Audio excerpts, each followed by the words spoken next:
Hello and welcome into the PLN Studio. I'm Morgan Uber. Loyola is moving on to the NCAA quarterfinals after a thrilling first-round win over Syracuse. Playing a big role in the comeback was senior midfielder P.J. Brown, and he joins me now in the studio.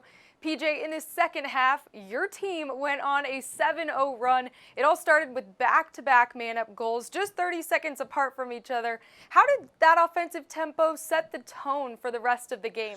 Yeah, I think at that point in the game, we just picked up on energy on both sides of the ball, both defense and offense. And Savio picked up on faceoffs as well, along with Stover making some big saves, which really fired up, the bench and everything and kind of got us going, built some momentum going into that second half.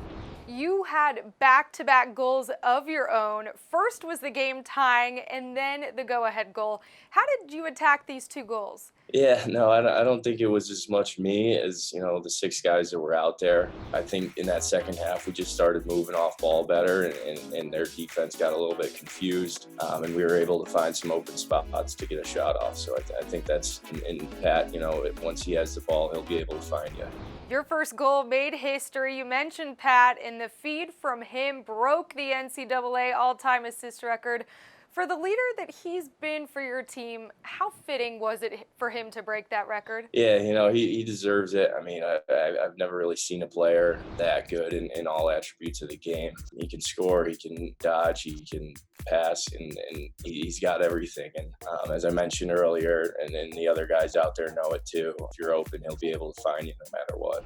Taking a look at your defense, your goalkeeper Jacob Stover had 17 saves. In the quarterfinals last year, he made 19.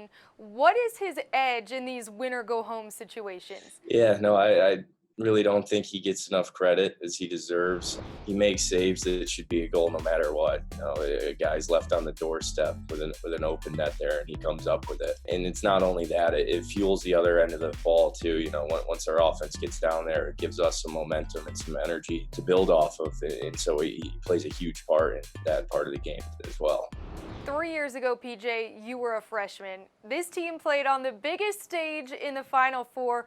Why will this be the team to take it even a step further? Yeah, no, I think it was awesome to do it then, but as you get older, and we're all seniors now, there's a sense of urgency, and the seniors have talked, and we realize that if we lose, we're done. That's it. Not much more lacrosse for a lot of us after whatever that game might be. And I think that urgency kind of drives us forward going into these games, just to push ahead and realize that it could be our last. PJ, thank you so much for taking the time to join me today. PJ and the Greyhounds will be taking on Penn State this weekend in the NCAA quarterfinals.